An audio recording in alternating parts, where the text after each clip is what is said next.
Ha he, ha. Dragon Ball Sparking Zero has been exposed yet again. This game can't stop getting exposed for all the lies that they've told the customer. And I want you guys to remember something, right? You remember when I told you that Dragon Ball Sparking Zero doesn't really have destruction? It has fake destruction. Well, you know, in the past couple of days since the Anime Expo has come and gone, I've had tons of people come in the comment section, tons of people come out on social media saying, "Perfection, you were correct, you were right. This game does not have stage destruction." Now, you remember that I told you that instead of stage destruction, they have stage transition on one stage. Now, I want you guys to remember, out of all the gameplay that we've all viewed together, all the ultimates that have been launched, all the sparking abilities that have been launched and thrown, right? You haven't seen any stage destruction except for one stage. What stage was that? Namek.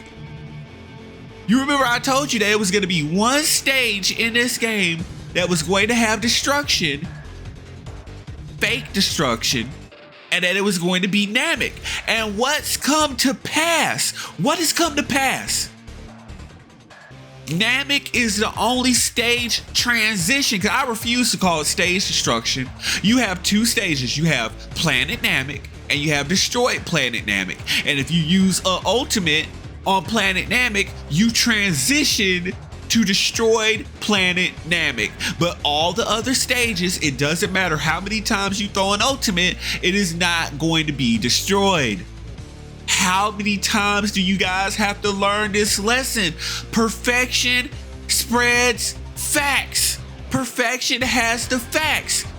Dragon Ball Sparking Zero, break the heavens. You probably break that PS5 from it overheating. Break the heaven, break Namek maybe, but you're not breaking no heavens because you can't destroy the stages. One stage. And that's what passes for stage destruction. That's how you advertise your game, because you can do on one stage, you can do a stage transition, and they decide to advertise their game around that one stage. One stage, and they're overhyping you guys. They're getting you to glaze. They're getting some of you to glaze. But hey, thankfully, because people went to the Anime Expo, I've been proven correct. We have the footage of the latest build. We have the statements from Bandai Namco, and Spike Chunsoft that say that they're done with the game and they're just doing a last minute polish. It's a last minute polish, but they're done. I told you they were done. They're mass producing this game. It's over. There is no stage destruction at all. So basically you're buying a $200 game for a stage transition on Namek. Oh, and it gets even worse than that, because at this point, people are catching on to the fact, everyone that went to Anime Expo, all their friends in their Discord servers, people on social media are analyzing every bit of gameplay. And you know what else people are finding out? That the other destruction disappears. The scorch marks on the ground, the little fake craters, they disappear. The rubble disappears instantly in some cases. The honeymoon period for Dragon Ball Sparking Zero is already over. I told you when Bleach Rebirth of Souls came out, the honeymoon period almost evaporated right then and there.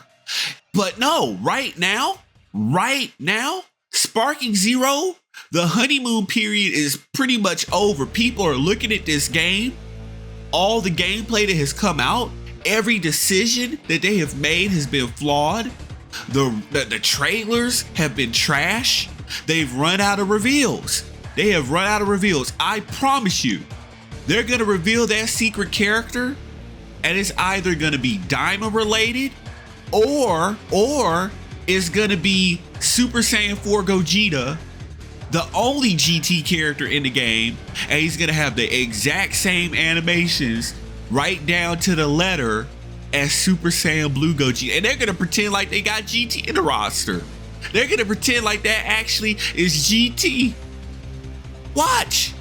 They don't care. They've deceived everyone every step of the way. There's no way they can redeem this. There's no way they can make up for the disappointments that this game has put out. But your main tagline, break the heavens, and all you have managed to do is break PS5s.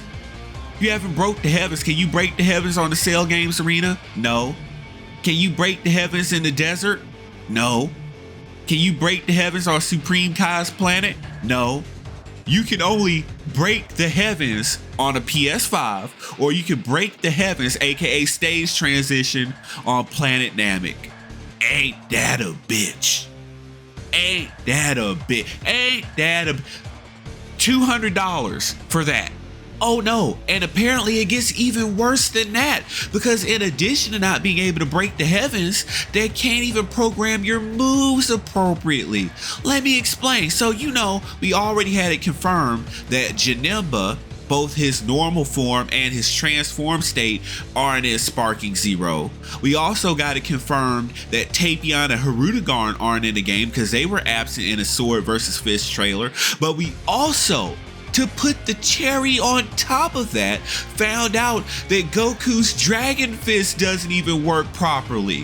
What am I talking about? You cannot use Dragon Fist on giant characters. So that basically just 1000% confirmed that Hirudegarn wasn't going to be in the game. But to imagine, you can't use, just period, it's not just Dragon Fist, you can't use rush attacks at all on giants, especially Dragon Fist. Now this is an iconic interaction, Hirudegarn getting defeated by the Dragon Fist, and you can't use it on giants. So that basically 100%, 100,000% confirmed that Hirudegarn was not going to be in the game. But also that confirms that just straight up giants can't be hit by rush moves, just completely immune. You took out that fun interaction in the game, and again, there are a lot of character specific interactions.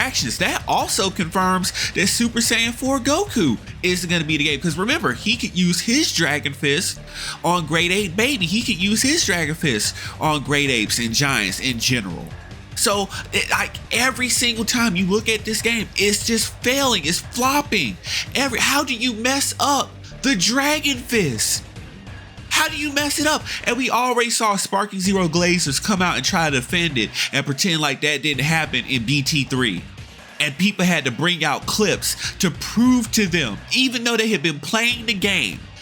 A lot of these people had been playing the game months before this. And you don't know that Dragon Fist can hit giants. Right? And they could not put that in this PS5. I don't want anyone to tell me that the game can't handle. How can a PS5 not handle something that the PS2 could handle? And to top it all off, they went in and changed Hercule's character-specific Sonic Sway. So for this game to be so detail-oriented, they went in and took away all the individuality that the characters had. But that was something that was very noticeable with Hercule. If you don't know what I'm talking about, in BT3, Hercule wouldn't have the super cool Sonic Sway like everyone else. He would kneel down and duck and die, like in a show. Like when he was fighting against Cell and the times he fought against Boo. He had his little comedic relief moments against them, and they had little specific animations. Well, they put that in Budokai Tenkaichi 3 whenever he would do a Sonic Sway. But now, because they're streamlining everything and they don't want to animate it, they just gave him the same generic animation as everyone else. Again, for a game that's supposed to be detail oriented. Oh, it's made by fans, they love the series, We're not seeing it. Nobody's seeing it. They're cutting corners. Already went over the fact that they already streamlined the animations for heavy finish, flying kick, key cannon. They basically went in and took away all the unique animations that the characters had and put the same generic animations on all characters, right? Already did that video. Go watch that, right? How are you breaking the heavens like this? You're just breaking everyone's faith in you.